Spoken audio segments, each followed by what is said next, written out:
Hello, what's good, and welcome. It is the IWO, the Intel World Open Rocket League style. I'll be your host. I'm F-Dot on the internet. I'm Thom Battinger everywhere else, and I'm joined here by one of the best in the business. It's Jar of Jam. If you want to talk Rocket League, you want to talk to this guy right here. So that's what we're going to do. We're going to talk Rocket League all day today, and we're going to be breaking down some of the finer points of the game and also some of the finer people of the game. I said World Open, and I mean it. That's what we're doing here today. We're going to be taking a look at all over the globe the players that have done it.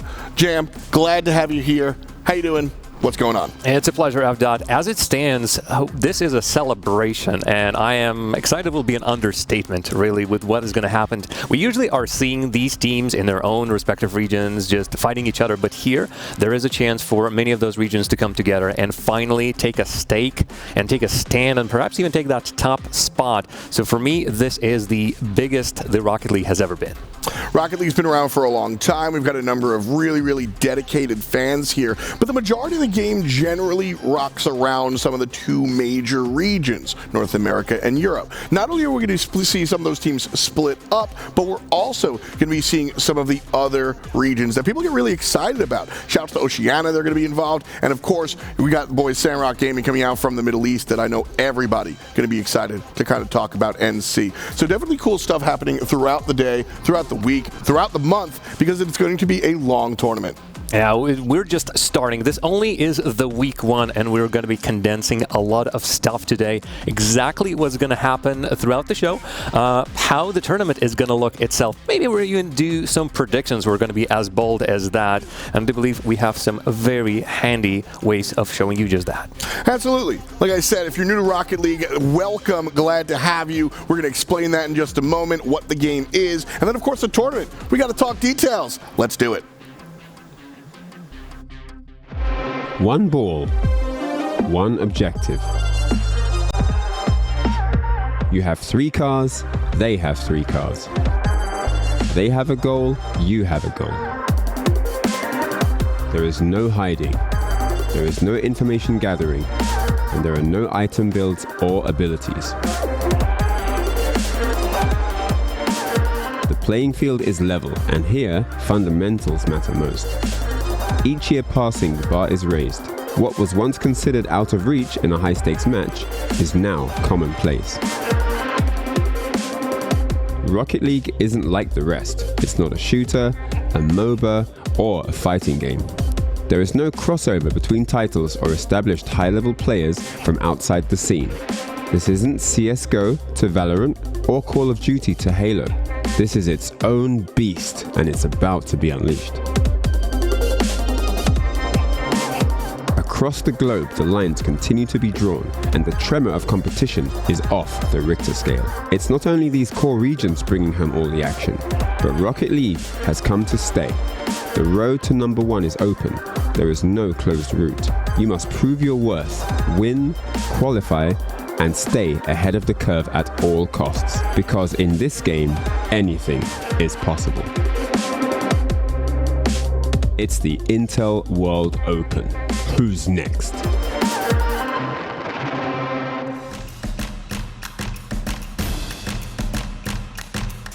The Intel World Open is here. Do you have what it takes to lay claim to the trophy for your region? The online competition is broken up into 3 stages beginning in June: Open Qualifiers, Closed Qualifiers, and the Regional Finals. First, you'll have to fight through one of the 2 Open Qualifier tournaments in June. Each region is split into different countries and territories to form 21 different best-of-3 double elimination tournaments, with multiple opportunities for you and your team to qualify. The 4 winning teams from each country or territory will then advance to the Closed Qualifiers in late June, and face off this time in a best-of-5 double elimination bracket. The winning team from each country or territory will advance to the final stage, the Regional Finals, taking place in July. The Regional Finals open with a round-robin group stage. The best performing teams will advance to the playoff bracket, where one team from each region will become the first ever Intel World Open champions. Be sure to register and get ready for the action on intelworldopen.gg. All right, so now that you've got a primer on the game, and if you've already known the game, you've got a primer on the game of the game, the tournament, now we're going to kind of like look towards these regions and break them down just a little bit. So Jam, first up, I think we'll talk about a little bit about North America and where these teams are coming from. As before, I said NA and EU are kind of like the main jam with respect to RLCS, and so my main jam right here, talk to me a little bit about the obvious pros we know we're going to see. Well, as it stands, North America, of course, is the latest champion in RLCS. They are the team that's currently holding the World Championship title, and as such, they are an incredibly strong region, especially coupled with the fact that for the most part, the teams have not split up, and we are seeing some of the same rosters that have been winning here and there. Although, with one exception, Team NRG is not playing as a full roster, and so their players are going to be just spread all the way through. It seems to me that still, in that same region, North America is the #1 undisputed leader as it stands. Against them, Canada, as well as the Brazil and Argentina down in South America. It does seem like these two regions are slowly growing in force, and of course they have been in RLCS for quite a long time now, and will be trying to get themselves even on a higher rung of that ladder. Yeah, I think that's really fun, kind of looking at where these teams have been coming from. That's what I'm excited about with respect to the IWO, is seeing some of the underrepresented regions kind of stand up and do what they can, like everything that we've been talking about with respect to South America and the other stuff. And so looking towards a lot of what's going on there, North America and South America stepping forward along with Mexico as well. And so these teams are going to try and make a name for themselves and really kind of rise to the occasion, but it will be a tough task. I mean, Jam, you mentioned the fact that a lot of these teams are sticking together in NA because of the idea that you're able to just, well, America is a large landmass, and so you just don't have to break it up like we will see largely in EMEA. That's Europe, Middle East, and Africa. And so now Europe, a lot of these teams play internationally because of the nature of, well, Europe. But so as we divide things into nationalities, Jam, I mean, that's going to be a big impact. Yeah, there's going to have quite a big change as a result. The teams that you are used to seeing in Europe will not be the same. A couple have kept their rosters, but surprisingly enough, those were not the teams that managed to qualify this time around. So it's still a debate up high in the air. Should you stick around? Or in this situation, they perhaps could not. As you have described, a lot of the teams have two different nationalities. And it's going to be interesting to see how they fare against each other later on, perhaps. But as it stands, it's going to be one hell of a journey for everyone, for fans and analysts like us included.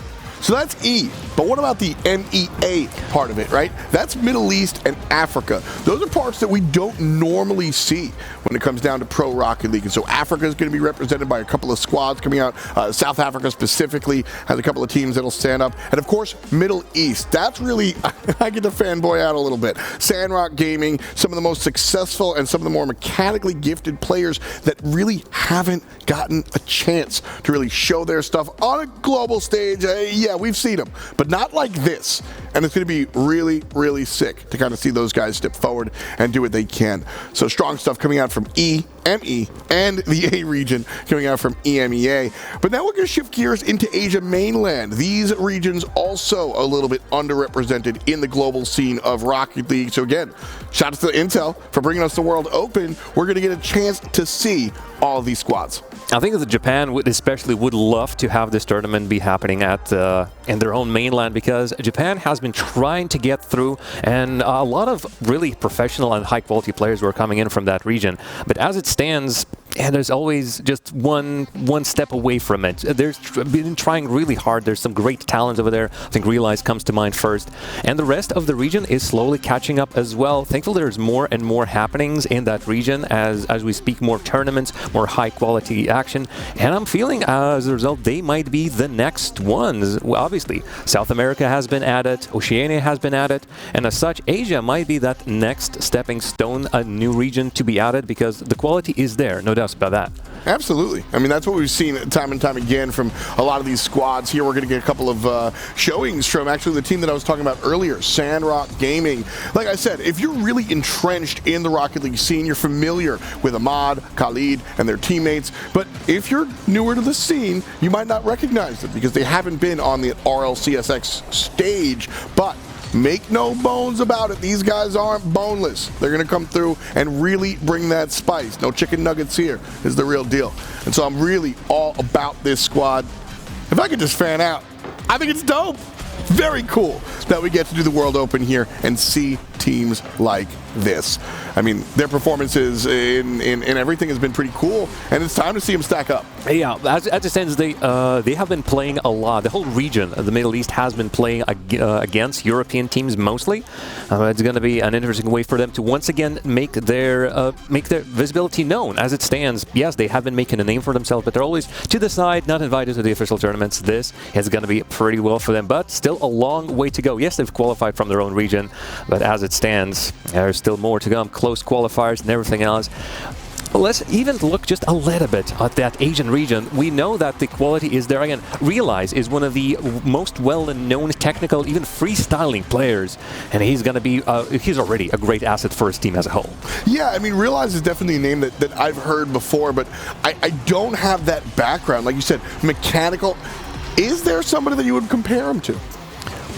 Just the freestylers of the like North American Musty, for example. Okay. Obviously, nothing is just yet named after Realize, but he's just using everything that's available to him already, and he's making it work. Another goal. Look at that. Perhaps nothing too fancy, but still, it's the way how he knows where to be on the field, the way he knows how to strike on the ball. It all is thousands of hours of preparation. I mean, that's the game, right? I mean, you know, I like that you said nothing's named after him yet. Because that's what we're here for. We're going to give these guys a stage and really see what they're capable of, because that's something that I think, like I said, if you're the hardcore Liquipedia nerd, first of all, thank you. You do all of my work for me. But also, you're familiar with some of these guys. But outside, we just don't always get a chance to really see the nitty-gritty, and this is where we get to dive on deep. But we don't have to swim. We get to sit here, but we are going to get a chance to take a look at Asia Maritime as well. And that's going to include Oceania, which is a big deal here, because like Jam said, Oceania is a region that does play professional level Rocket League in the professional level Rocket League scene, but some of those other Asia Maritime nations, not so much. Yeah, as it stands, we usually are hearing Australia, New Zealand, and altogether they have been performing pretty well. Teams have been participating in World Championships, but it is the smaller nations that we really need to be taking a look at.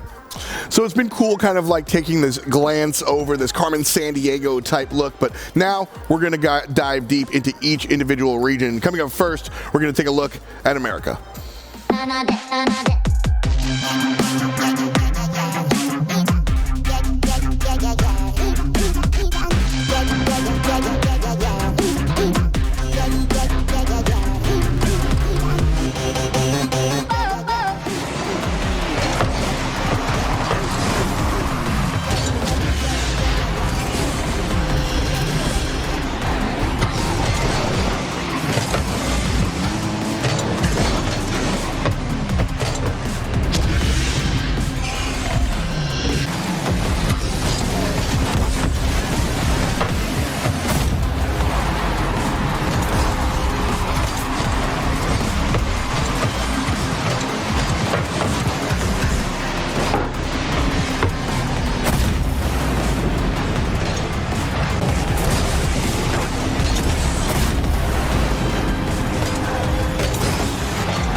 Certainly splashing around here in the Americas. Welcome back.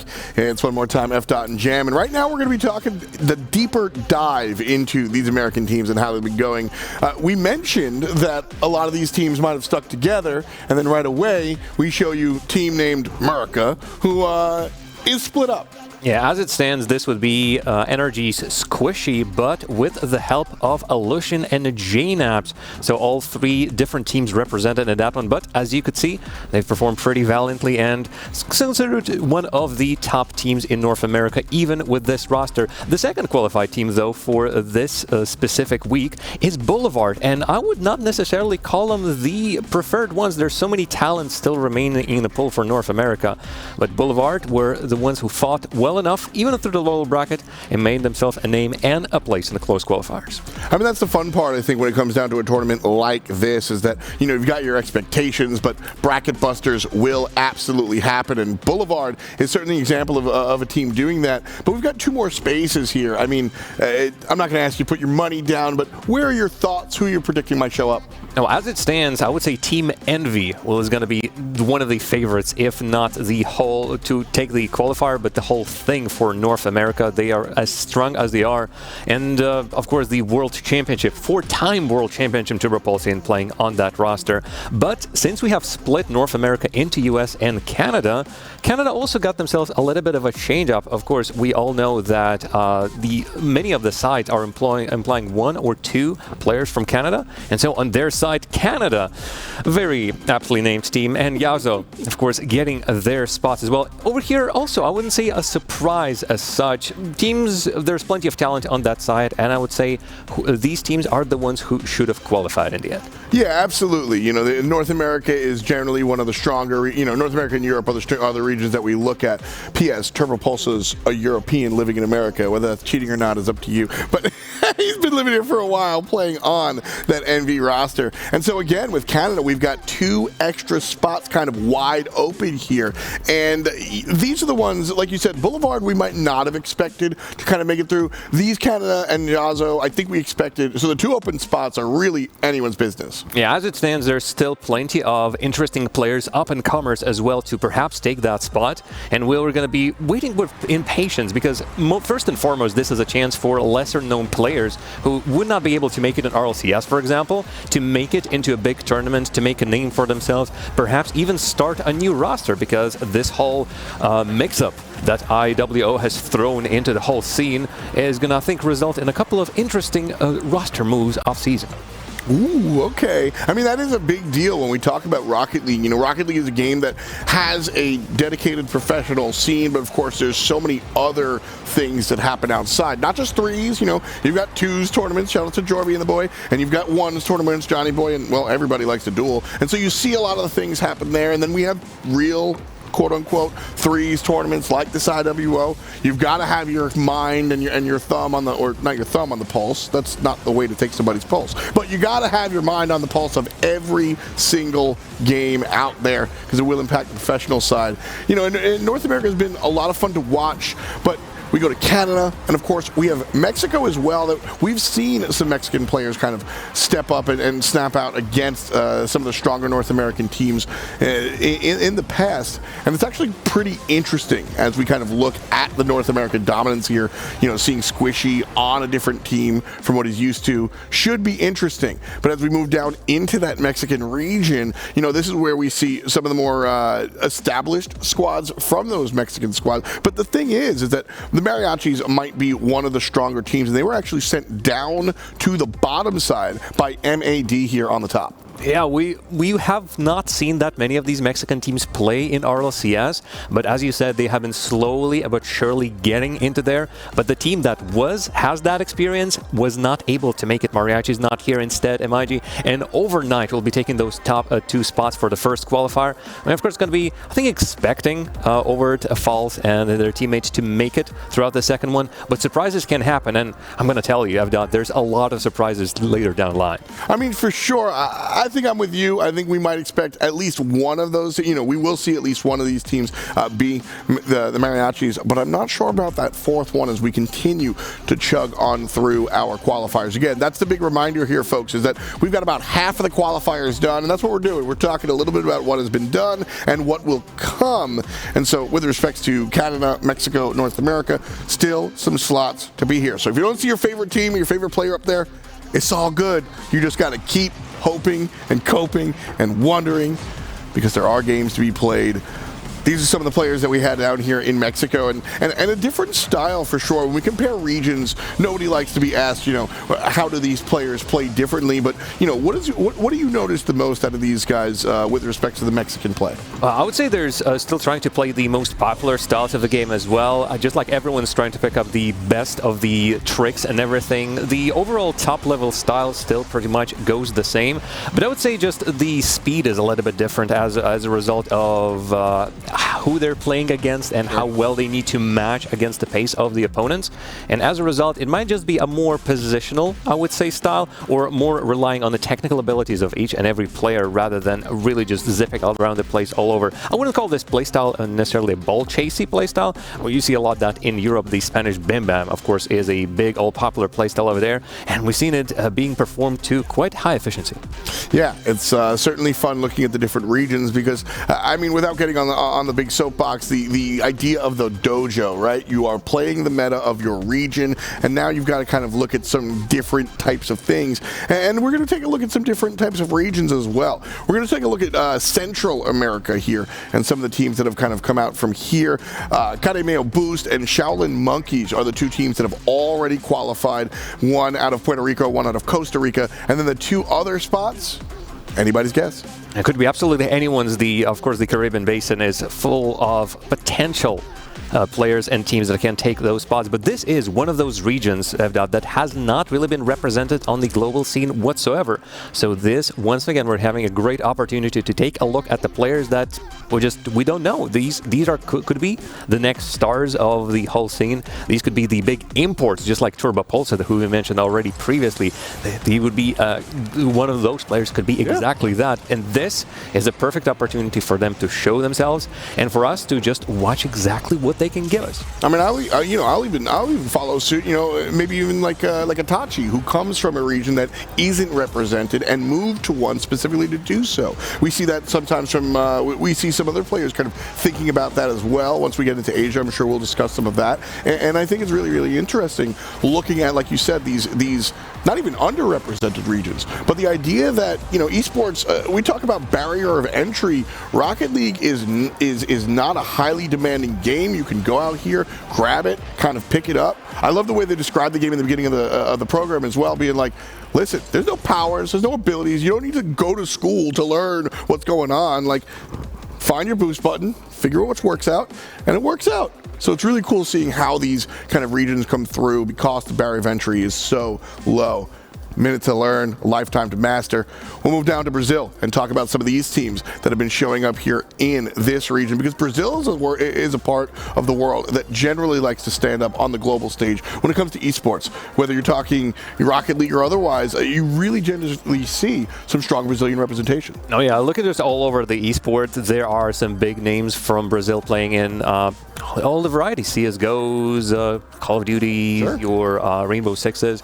But even here in Rocket League, it does seem to me that this is the region that has a lot of potential in it and also had a lot of change in it as well. For the longest period of time, as the South American region has been a participant in the RLCS and just brewing in itself, the Brazil has been the top one country that has been dominating the whole region. But as of last season, RLCS X has been, it's a surprise, Argentina specifically. And there's Tekkas and Cobra Kai. Two teams and players on Tekkas have been the dominant force under the guise of True Neutral in RLCS X in South American region that has been completely revamping and changing the scene as it happens. And that's the thing, if you've got a chance to watch the SAM majors, like we said, North America and Europe are the premier two regions, but the other squads are really gaining. And the South American major, I think, was less than a month ago at this point, and maybe a month. Time is a flat circle. And looking at the way these guys have improved, take a look at the last SAM major, take a look at the one before that, and just see the jump in level of play. And I'm really excited to see him one more time, because the more conversation, the more competition that you actually are exposed to, the better you got to get. Yeah, it's a rule for every single region. The better players you're playing against, the better you're becoming yourself. And that's why everyone is striving to play in the strongest regions. Of course, you mentioned Itachi going to Europe. We had even an idea of Realize joining OCE at some point. And here, of course, the players from South America are trying to play against the best. And thankfully, there's still opportunity opportunity for regions such as Chile to play against their compatriots from Brazil and Argentina. They're pretty close. They're able to just fight. And in this tournament specifically, IWO, we will be taking Chile separately from everyone else and trying to see exactly what they can attempt just with their national players. Of course, the true neutral that we already mentioned has one Chilean player on their roster, and as it stands, he has been a dominant force for that one as well. But our teams for the Chile qualifier are... we will never know. It's a big surprise. Like we said, some of the qualifiers still happening, so there are a couple of question marks out there, and we will know at some point, and that's really what we're going to get into as we take a look at the qualifiers and see where all these squads kind of line up. As you mentioned, some strong players from that region, they're going to be joining the likes of Red and Elite and seeing where they're able to kind of land, because with respect to these teams, you mentioned the player from True Neutral, that's going to show up, but again, some underrepresented regions outside of those players that have already risen to the top. This is where we get to see that middle of the pack really start to shine, because on the previous stages we only get that top shelf. Now we get to see some of the other stuff, which is awesome because it's all about development to me. Yeah, everything about this is a chance for everyone to just jump a couple of steps higher with the way that this tournament is structured and play against the best of the region. And of course, you mentioned regions that we either have not heard about or underdeveloped regions, and it definitely seems like another one that has jumped out of the whole pack is Uruguay. Have you heard about Uruguayan players? Well, you're going to hear about them pretty soon. Right now, of course, we're taking a look at the Chilean players again. There's Team Red winning their matches, of course, taking that #1 spot in their own qualifiers.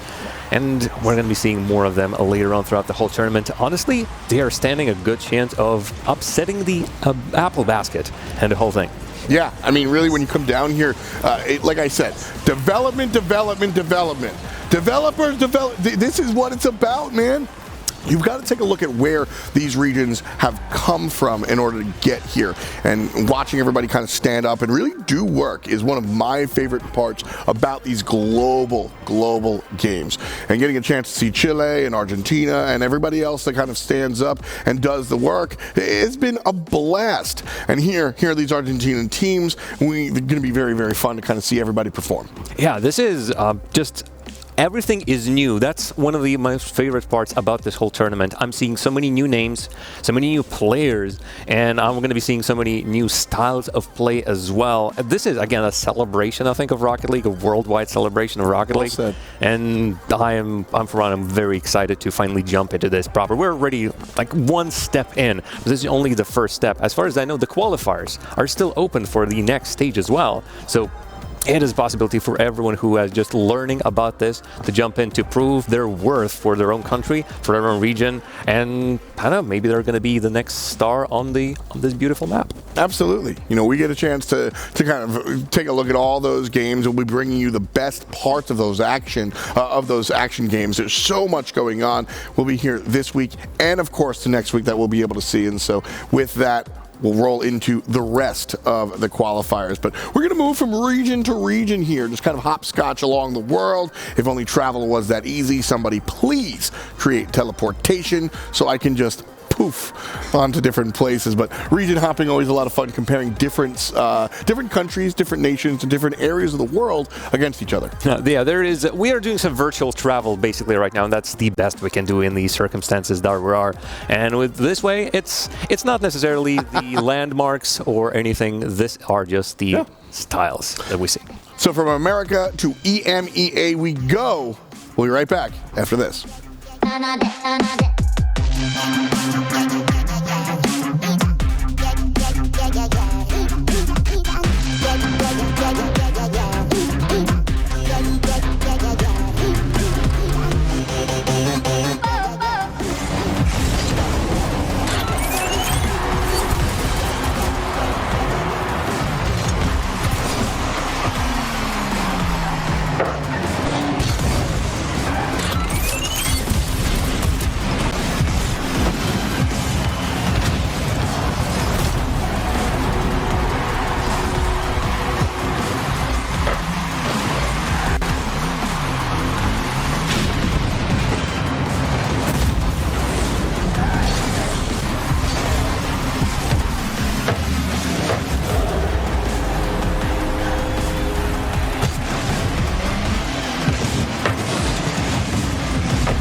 From my town to yours, or at least Jam's. We're coming from America and heading out to EMEA. Once again, welcome back to the IWO. I'm your host, F. Joined here by our expert analyst, Jar of Jam. And now we're going to be diving deep into Europe, the Middle East, and some African teams as well. In general, when we talk Rocket League, we like to look at North America and Europe as some of the stronger regions. So a lot of these teams are going to be pretty familiar to us, Jam. But here's the thing.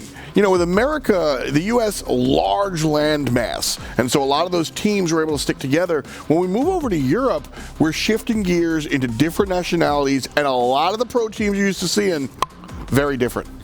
Yeah, you're not going to recognize some of these rosters, but some of these cases you are going to recognize them. And the thing is, you can never guess whether that's going to help the teams or not. So as we're going to be talking about the French qualifiers, there's going to be some very interesting results. But just speaking as a whole about the mix-up that has happened for the European qualifiers and the whole AMA as a whole, yeah, it's a completely different landscape. If you would show someone the rosters like this, they would ask, what happens? Like, why are these players with these ones? Why all of a sudden Archie is playing with the guild members? Why all of a sudden Flame is with Ixie and Breezy? That is such a strange sight, but it gives us an opportunity to just almost like look at what if these players would be together? What if maybe in some other reality they would play with each other, they would just get together?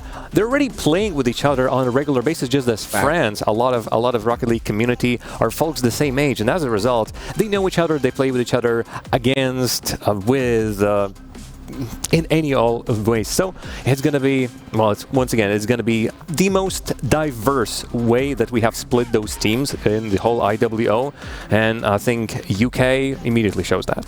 Yeah, I mean, we'll dive deep into the UK at first. So you've already mentioned the teams that I definitely want to bring up. We've got Nolly and the rest of Guild here, but they're playing with somebody different this time around, bringing Archie into the mix. Yeah, Archie from Tableau's side. He must be the top 2 player in the region, Europe as a whole. No bias. Number 1, no bias, but also he has played tremendously. He has been carrying Tableau's team on his back. Of course, no shade now on Casio and Flame, but as it stands, Archie has been the standout player for the whole season. Of course, we've already known Monkey Moon from his time on Team BDS in the previous RLCS season, and now Archie coming in. He is young, he's incredibly talented, and he is absolutely amazing in what he does. So on that team with the 2 other guild members and coached by Coach Gregan, the actual guild coach, they can do a lot, but they were not the team that qualified through the upper bracket though. Yeah, we've got Fleeksy. That's the team that we were talking about with Breezy, and excuse the American accent here, for Scouse Loiner.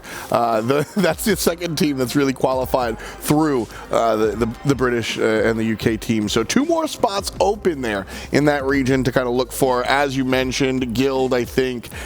Can I get up there and mark that in there? I think we might just see that squad here. I have the utmost faith in Coach Gregan. And then a couple of question marks, but a lot of question marks. Last thing I want to take note before we move on to France is how incredibly close the competition has been. A lot of these regions, we've seen some bang, not in the UK. Competition is tight. Moving over to France, some more established teams coming out here. France, you know, I mean, we've got a strong. One of the cool things about Rocket League is you have a lot of established broadcast teams. Shout out to the guys from the Rocket Baguette. They do a fully French broadcast because obviously the interest is there, because obviously the talent's there. Yeah, this is, I would say, the most talented region, country in Europe, period. Just take all of the talented French players, put them on teams, you're going to have about 20 rosters. Sure. Their region is rich with young talent, with old talent as well. But the surprise is here, F-Dot. The fact is that none of that established talent has qualified. Of course, Atlanta, we've already seen them in RLCS a couple of times. We know what they are able to do. And we've seen the members of Raging Raccoons here and there. But you see a notable absence. No Renault Vitality or Team Envy, as they're, rather, Team Envy. That's a completely different region. Team Vitality. You won't see them here qualified just yet. They got knocked out. Same goes for the likes of Team BDS Monkey Moon, the best player in Europe. above Archie still. He has not been able to qualify either, despite having the help of Casio from Top Blokes and Exotic. They do have Extra, another BDS member on their team, but he has not been able to play just yet, and perhaps it's the power of Extra in the second qualifier that's going to help them to make that spot. You know, something that I want to bring up as we kind of touch on these European regions and nations with France specifically is the advent of perhaps native languages being a big deal here. When we talk about European teams kind of mixing matching, this might be a positive. Yeah, for the most part, these teams are playing and communicating in English. But for somebody like Team Vitality, all the communication can be in their native tongue, and as such, all the callouts, all the just understanding of each other on the field is much better. It's just quicker, it's just snappier, and it works. It works. But as I mentioned, it worked for two teams, but not for the top ones. And here we might be seeing that difference exactly. Who can step up in a situation such as this one, and who has a bit of a trouble perhaps adjusting to new players. That's fair. Adjusting to a new playstyles, or even the new opponents, because again, the new rosters that have been created might as well just throw a little bit of something different in the mix. All of a sudden, two players gel, and bam, you've got a new star roster. I mean, that's the big thing about Rocket League compared to, you know, other games. You take a look at a MOBA, and this character has 4 abilities and a passive, and that's what happens. With Rocket League, it's fluid, it's amorphous, and so your play style is really your approach to the game. The people around you drastically change the way everything kind of looks here. And so taking one player in, taking one player out, that's a third of the squad. And so as we kind of dissect more and more of these teams, that's what I'm looking at. Big point, bring up the different opponents. I definitely wouldn't have even mentioned that. I tend to focus on the teams themselves, but you've got to play the meta and the players around you, and being forced to kind of have a smaller opponent pool is definitely something to be brought up. Well, here there's so many teams that for them to play against, and now that perhaps the biggest stumbling stones for friends are gone, and really two of the biggest surprises I would say so far in tournament as a whole, out of the teams that qualified and comparing those to the teams that did not qualify.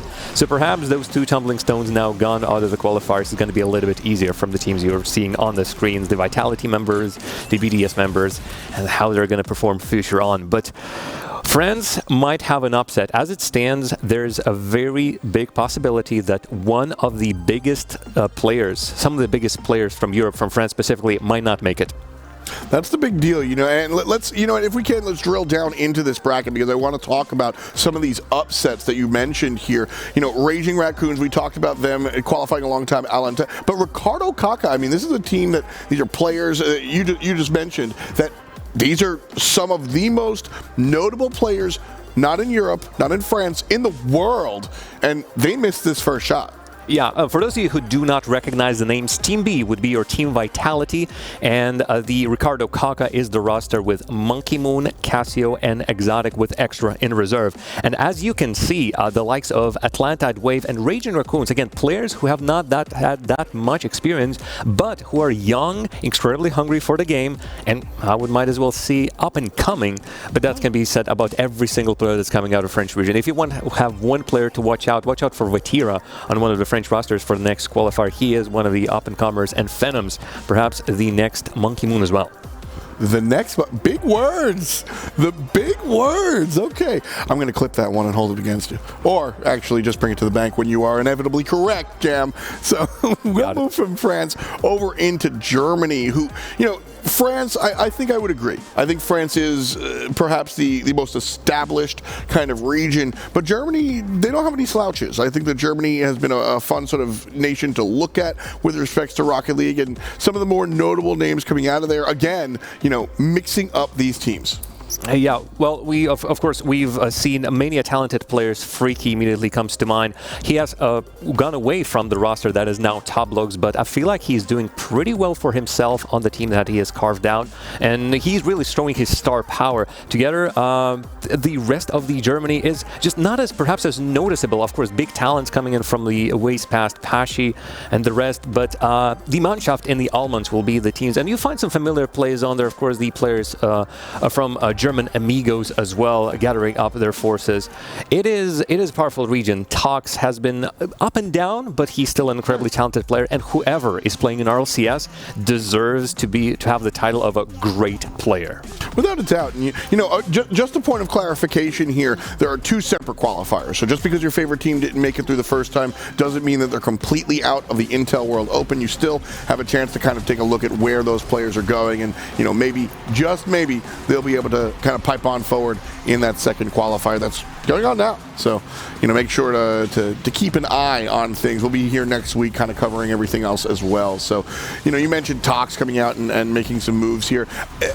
Big thing about up-and-coming players, I think, to mention is the idea that when we take a look at European RLCS, we've already taken sort of the top of these nations. And so when we put the nations against each other, this is where you get to see, these players, the distance between them and the known players of the RLCS. I don't expect this to be overwhelmingly surprising, to see these players be pretty darn close to what we expect. Yeah, really, the whole RLCS-X season, how it has transpired with 32 teams perhaps at the start of the whole season, showed just how deep the talent pool is for every single region that participates in it. Europe is no exception, and as such, it's close. Everyone has the hunger, everyone has the ability to make it, and we have been seeing it throughout the season with some surprising deep runs for teams that you perhaps have never heard about before. Well, some of the big nations have kind of been covered already. UK, France, and Germany. And that's where a majority of these, or lots and lots of numbers have come out. So we're going to take a look at Europe West together now and kind of the rest of Europe there. And see here, we've got a team from Spain and a team from Italy here, ADOS, and the Town team. The Spanish team in English. Thank you, I suppose. But interesting to kind of see these two teams qualify. Honestly, it's not that big of a surprise for me. If you would have taken Europe as a whole and if you just want to have a country to cheer for example, if you are a soccer fan, you would immediately recognize the strongest teams. That's France, that's Germany, that's Spain, and that's England.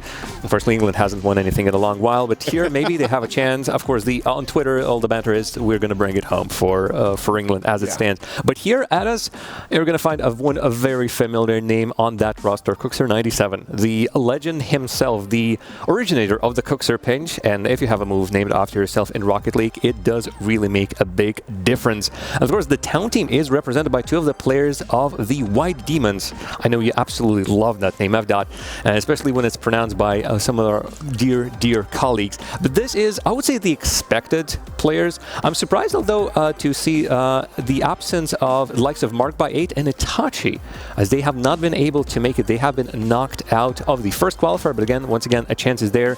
And out of all the teams that's still remaining in the Europe West qualifiers, I would say they should be one of the strongest ones. Yes, Mark by 8 and Itachi. Yes, Itachi, of course, a Moroccan player, but moved to Spain a while ago and has been a staple of European Rocket League here. I just want to make a note real quick. It's my European colleague that said soccer, not me. I'm making it international. You say football for international. Nah, well. Wasn't me, he said. Get on Twitter. European West has definitely been an exciting place to be. Right now here we're seeing that Moroccan player that I was talking about playing out of Spain, a resident there for a number of years now almost. And so a great look there for Itachi and everybody. Joriez, though, that is a big deal for me. He was one of my favorite players to watch last year. I think he has been one of the more explosive guys out of Europe. And to see him left off of the already qualified list, definitely I'm a little nervous for my man. Well, they have been performing pretty well. They were exactly the team who have knocked out Mark by 8. Mark by 8, Itachi has been knocked out by Jorius and company. And that team is, surprisingly enough, coached by Violent Panda, the long-time standing Dignitas player, who this time is not participating for the Netherlands qualifiers, decided to try his hand in coaching. And it's interesting to see what's going to happen, because eventually he's going to retire. Nobody's playing Rocket League forever, although I might have a surprise for you just a little bit later on, just how long-lasting some of the players are. But yeah, they are just like France, just like the rest of the separate countries and their qualifiers, the rest of Europe have tons of talent, and so somebody is not gonna make it, and it's gonna hurt, and people are gonna be very cross about it on Twitter. Yeah, your favorite player is not gonna make it, and that's gonna be real tough. And I just don't know how to explain that to everybody. But from west to east is where we head now. We'll take a look towards the European East and all these teams that have kind of stood up here. And first up, well, we're broadcasting from Poland, and Poland is actually one of the teams that has done really well here. Polska Górum. Sorry, everybody. It's not great. And this one is one of my favorites. From Czech. Check this out. Gotta love it. I will most certainly check this out. As it stands, the Europe East really has its own scene, its own microcosm. The variety of countries, Poland, Czech Republic, Slovakia, Hungary, are playing in their own little leagues, and they have been screaming and just contesting against each other for a really long time. So seeing those names, and some of the familiar names as well, Nalman is one of the veterans of the scene. Aslan. No, I'm thinking of somebody else with a very similar name to Aslan. But as it stands, they are very capable of players. Naughty from Czech Republic as well. I do believe he's on that roster. Another team that did not make it, but I would love really to mention it, is of course the Russian team Advinta. They are the top team for that region, but they were not able to make it through here. And if we're talking about potential regions to make it next, or regions that we really would love to see make some sort of a mark, because the potential is undoubtedly there, I would look even more east than we're currently looking, and that is Russia, Ukraine, and countries like that to have just potential coming through the roof. But alas, we haven't really seen them that much.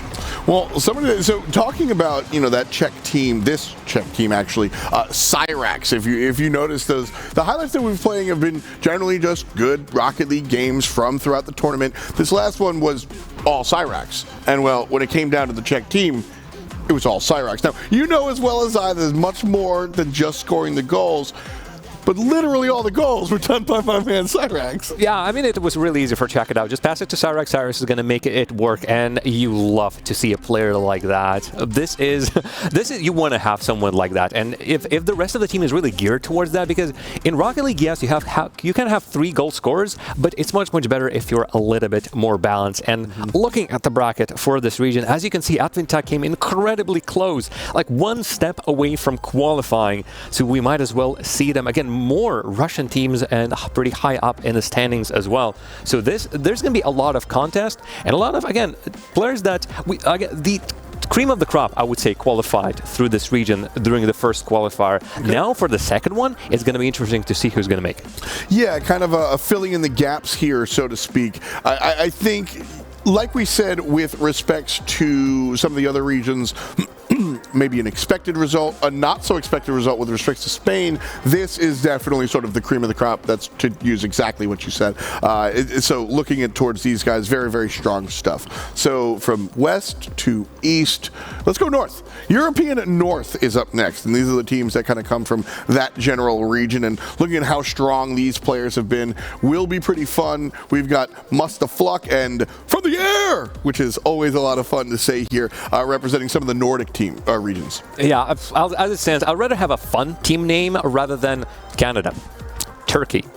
We have, I do believe, 3 New Zealand teams coming up later on that are just called New Zealand or some variation of it. Have a little bit of creativity, guys. From the Air is going to be the best one. But this is a region that, of course, has given the world Turbo Polsa, who's now decided to go to US and try to win championships there. But there are plenty of teams. Currently enough, though, Mustafluck is not one of the teams that you immediately would have on your mind to say those are the strongest players. But yet, recently they have been popping up here and there, qualifier there, a main event there, and they have been growing. And so the team as that might be soon making big moves, and as such, it's pretty nice to see. From the Air, of course, continues just the tradition of Swedes being really good at Rocket League. And of course, the whole qualifier as a whole has seen some of the very old and familiar names returning. Those of you who still remember the old roster of Alat, Magnus, and Metznaris. Oh, wow. Unfortunately, they couldn't play together because Alat is is Swedish. Magnus and Metsnaris are from Finland. But as it stands, I was incredibly happy to see them because I do believe 2 out of these 3 are no longer playing professionally. A lot has retired completely, so he's just playing there as a little bit of a thing. Metsnaris is still trying, and actually he has had like a second career, a second breath almost. Yeah. Of course, Magnus is currently a streamer for RigsGG, but he still obviously play on a high level. And this, if not now, then when can you show your abilities for your own country? Yeah, it's fair, and I'm glad you covered that. So I casted Met for about a year before I got his name right. I called him Metsanarius for literally a year, and I can't stop apologizing. So we're going to move on into Middle East here, the ME part of that EMEA. And this is really where, like I said, I got very excited.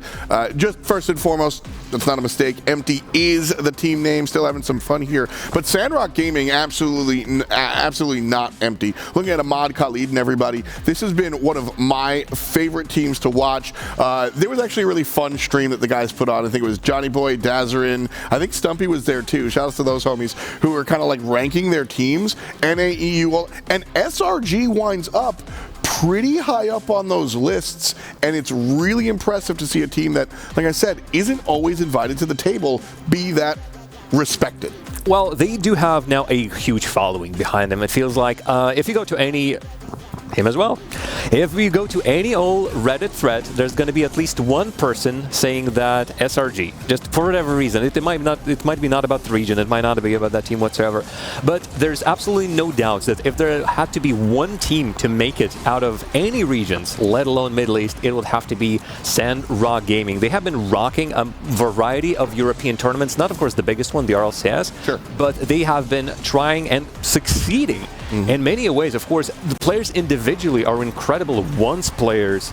They are really have been working for a really long time, and which is also most important in my book as well, is the fact that they have stuck together for such a long time. They've already created themselves such a great set of just chemistry understanding that they are an incredible threat. So for that region, and perhaps for the whole IMEA, they're going to be an incredibly strong battle. I mean, that's really what I was talking about earlier with respect to like Rocket League being an amorphous game. It's some people say reactionary, but if you're able to, communication is key. You got to know where your teammates are going, and if you've played together for that long, you can speak almost without speaking, and it's really important. As we take a look at the bracket here, Sandrock Gaming definitely spoke very loudly. 2-0, 2-0, 2-0, no problem.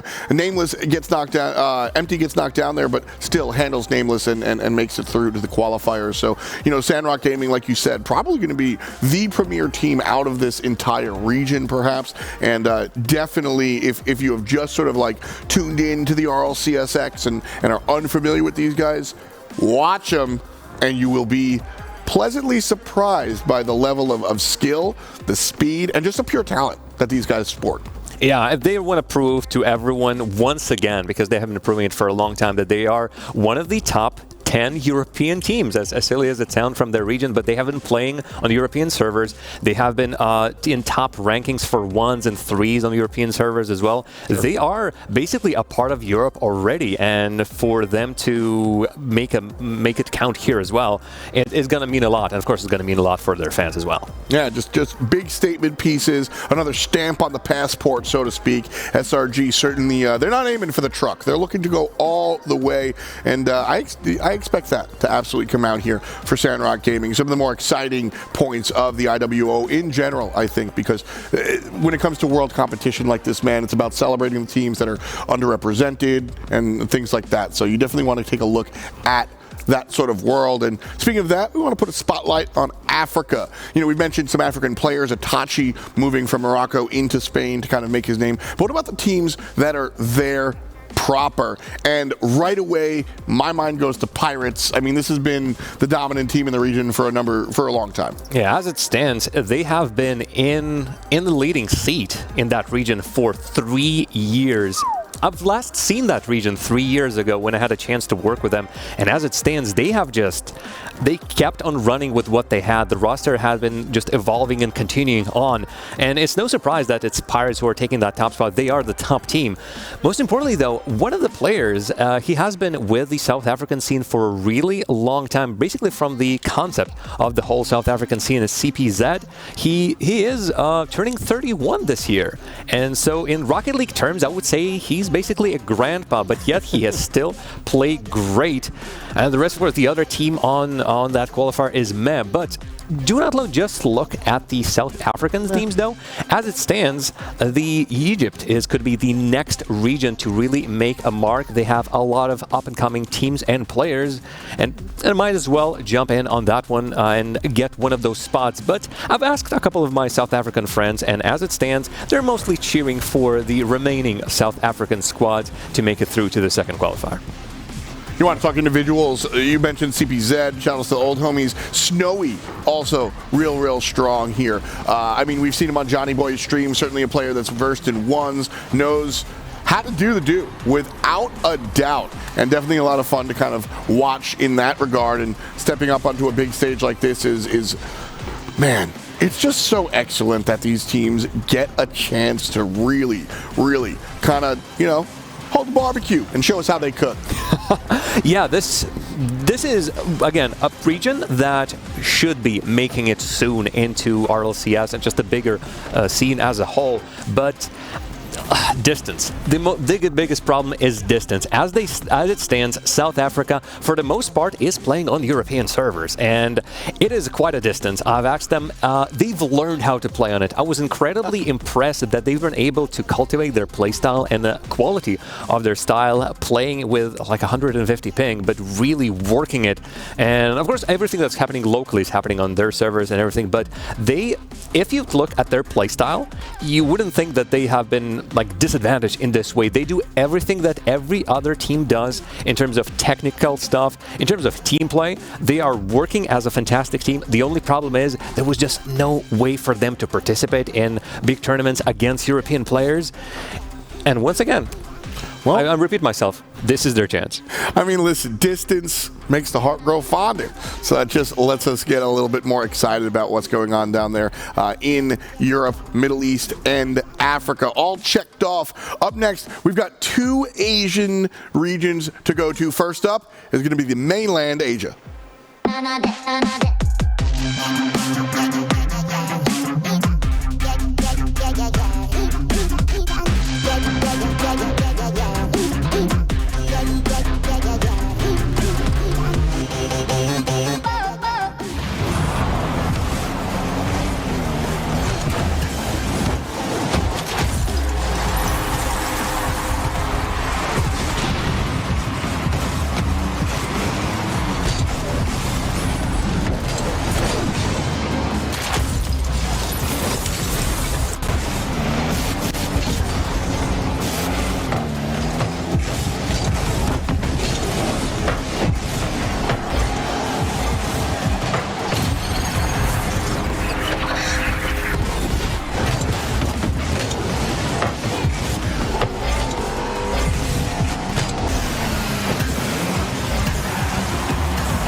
What up, demons? It's your boy F. here, joined, of course, by the jarrest of jams. And we're going to continue our coverage of the IWO, or the beginning of the Intel World Open. Real exciting as qualifiers, our open qualifiers, mind you, are about halfway through. We've already got one section done for the most part, and the section coming up soon. But Japan is where we are going to travel to as we make our way to the mainland of Asia. And Japan is one of the regions that we've already even mentioned because they are right on that. We use the term bubble for players. Let's use that term for nations as well. When we take a look at Japan, Tokyo Verde is the team team that we know, you mentioned Realize before. They came through, dunked on everybody, nobody's surprised. And then Bumpy Pumpy also standing up. Yeah, well, I would say that these are the strongest two teams in the Japan region, and as it stands, just like with Sandra Gaming for Middle East, there's no doubts about who's going to take it for Japan as the first seed, and that's of course going to be Tokyo Verde. Realize,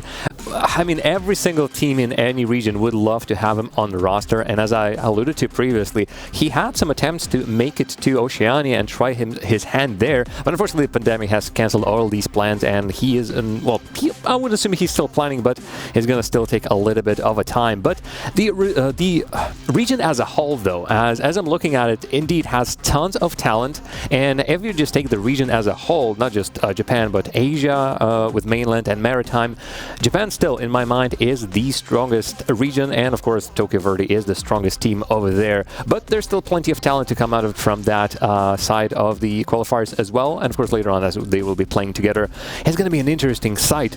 But yeah, it's just a region that, for whatever reason, basically worked in isolation, and there wasn't really a way for them to play anywhere. Although there was at that time when the Tokyo Verde team, or at least how it was at that point, participated in DreamHack in Montreal. Unfortunately, their result wasn't as great, but at the very least, they tried their attempt at it, and it feels like I wouldn't be surprised if they're going to try it again at some point now once the travel reopens. Yeah, I think that there's a very real statement to be said about the fact that, the opponents that they had at Montreal were a step above, but there's also something to be said about the game of the game. I don't want to say metagame, but the idea that we might not have seen their best once, right? You get one shot playing on a stage against people that are used to it versus your first time. That is a different world, and so I'm really excited to see this squad, specifically because it's not their first time on a big stage like this. They're a little bit more comfortable, and again, when it comes to Open Qualifiers, and they're playing from home at the moment, and so that idea is very, very exciting for me, because I think we might get a chance to see their better half of what they have to offer. And so with respect to Japan, strong stuff coming from there, and we'll turn the page here and continue on into the rest of Asia and see where everybody else is. You kind of mentioned the region as a whole. When we talk about Malaysia, there are so many other places to look for with respect to Rocket League. Well, as it stands, yeah, if you just look at the Asia as a whole, you would see Singapore, Malaysia, Indonesia, India as well. They are the strongest countries in this region, and as such are producing some great talent. So you might even recognize some of these names as they have been popping up here and there, and especially if you have been following the Asian region, courtesy of APL and the tournaments that they have been hosting. There's, just like everywhere, there's tons of talent, but just as we've talked about before, the thing is, these teams and players rarely got to play against each other. It's almost always in the same pot against the same nations team, sometimes going into here and there, but this is, once again, a chance for them to prove it on a bigger stage, at the very least in the confines of their own region. So just because Japan is one of the strongest countries in that region doesn't mean that there are going to be a couple of sticks and spokes, so to speak, from the teams, again, from Indonesia, from Malaysia, from Singapore, and India. Yeah, a ton of talent out there, untapped, lots of potential. And I mean, this is where we find the next Itachi, Khalid, Realize. This is the type of tournament that brings these people. We are sifting through the sand, and this is where we find the gems. And so it's very exciting to kind of look at the chance for and 3 rats coming out of that. I'm going to say it again. It's just fun to say. And 3 rats coming out of Asia mainland. So a lot of fun kind of looking at these players, what they're capable of, what they're able to kind of bring forward, and everything else. So we'll take a look at Japan, Asia mainland, and now we'll head down to Australia, and now we start to get sort of back to some of the squads that we're a little bit more familiar with.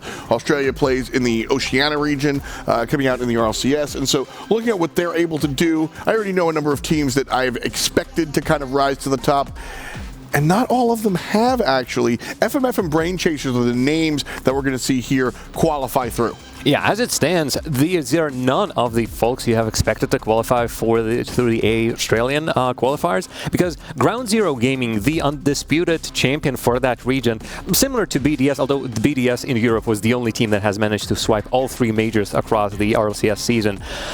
there's nowhere to be seen. Ground Zero Gaming did not qualify. You would say maybe Canberra Havoc? Nowhere to be seen. As it stands, FMF and Brain Chasers are teams that fought pretty valiantly. Those are some of the members of LG Direwolves and the rest, but these are not your top picks. And so this is, just like with France, one of those regions that really had a bit of a surprising result about it, and I'm not exactly sure what to put it down to, but it only puts it up that the competition is really rife. I mean, that's the really big thing, is that when we take a look at Oceania, traditionally, we see the same teams do the same performance. Ground Zero continues to work. We've seen a bunch of these squads kind of come out and do work all the time. And so, I mean, you mentioned LG Direwolves, and I do want to give them a shout out. These guys are very, very strong. I've been a fan of what they've been able to do for a while. But, like, it is a different... I mean, straight up, man, I don't get it. Like, I'm gonna ask you, I don't think there's a right or wrong answer here, but, like, what's your... why? Why? Why don't we see the top of the crop qualify? No, well, it's going to be just a way of how they're taking up on these games. Maybe some of these teams are just expecting to continue this domination as they have in the National League. And in a way, this is still the National League, although there have been a couple of changes here and there. And once we jump back to the New Zealand and their qualifier, you're going to see a couple of players have been just plucked from the usual OC happenings and straight into their own respective regions. But mostly it's just maybe the hunger isn't there. In a way, just like BDS did it for Europe, and just like Ground Zero Gaming did it for Oceania, and just like I would say even True Neutral did it for South America, Ground Zero technically have achieved all of the things that they wanted to achieve this season. And so for them, the hunger might not be as hard as for the teams who have fought valiantly throughout the whole season, did not really make it big, but this they're seeing as their big chance. Something to prove. By the way, I wasn't laughing at your statement. Stacks and I, he hates it. So, yeah, maybe they weren't hungry enough, Stacks. Moving on from one side of Oceania to the other, though, from Australia to New Zealand, you know, a small island with a ton of talent. Very fun to kind of see these guys come out here and do what they do. We've got the ultimate New Zealand team. I apologize. There's about 3 different iterations of ultimate epic awesome New Zealand team. That's actually just one team name. And then Jaffas, who knocked out another ultimate epic. Yeah, but so strong stuff coming out from New Zealand, moving away from jokes and team names. Just real impressive stuff, honestly, watching these teams take the field. And this is also giving us a chance to look at many of the other New Zealand players, because as it stands, you take a look at the ultimate awesome epic New Zealand team. Oh, it's a mouthful. And as it stands, this is 2 of the, I think, only 3 players that play in regular in OC. At the very least, they haven't participating in a final major. The rest of the players over there are usually Australian. So it's not surprised that 2 of the top New Zealand players are qualified with the top 1 team. But then it gets a little bit interesting. And of course, New Zealand players have been getting in and out of OC, and it's understandable. It's like it's a whole region, and they have that chance. But here, we're seeing some really fresh faces, somebody that previously we definitely didn't have an opportunity to see, because the competition for those only a couple of places in Oceania in their leagues is pretty high. So New Zealand is showing some here and there. And unlike, again, Australia, this result with the top team qualifying was not a surprise. These are definitely the best New Zealand players. Yeah, no surprise here. And just so, you know, I don't get called out for it. So Ultimate Epic New Zealand team was the team that came up first. Ultimate Epic Awesome New Zealand team was the team that comes up first. Jaffas actually knocked out Ultimate New Zealand team, and that's a fact, Jack. So you can quote that one for sure. There are not 2 but 3 separate New Zealand teams that have some iteration of that. So I mean, before you asked for fun team names. Yeah, but I've asked for fun team names, but I also they went with one idea, but all of them ran with it. That's my problem. So, I mean, still, it's nice to see them, the talent coming out of region. People like Peter Jackson, Taika Waititi. Oh, sorry, what was on him? For sure. Well, you know, these teams are going to be looking for some rings themselves as they kind of find themselves in this worldwide competition. We've covered a majority of the globe here. Earlier, before, we took a look at America, Canada, and the rest of the North American region, Mexico included. Then we shifted over into South America. We took a look at Europe. The Middle East has players that stand up. And then we moved over into Japan, the rest of Asia mainland, and Asia Maritime as well, going to be kind of represented here. They are still in qualifiers. So Jam and I are actually going to be joining you not just this week, but next week as well. Same time, same place. Definitely want to tune in. I mean, it's really cool seeing all these teams. I've said it a number of times, but the global games, man, just the opportunity to put on a stage all these teams. Yeah, I would liken this to the Olympics, really. And this is an event that we're really hoping to see in Rocket League for a really long time.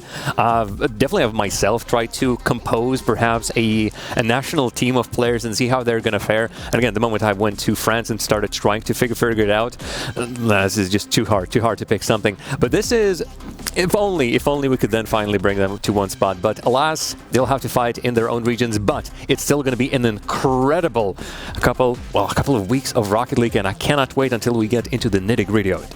Absolutely. As I said earlier, this is Open Qualifiers. Anyone and everyone can make a team, get ready, and be a part of the action. That's what we're seeing this week. That's what we'll cover again next week. And of course, the Closed Qualifiers will happen later on in June on the 21st. This is a big stage, big points of interest, big action for an even bigger game and an even bigger community. I'm extremely excited, Jam. It's going to be a lot of fun. That's going to do it for us here on the show. The Intel World Open continues. I've been F. That's Jar of Jam. Your chat. We appreciate you.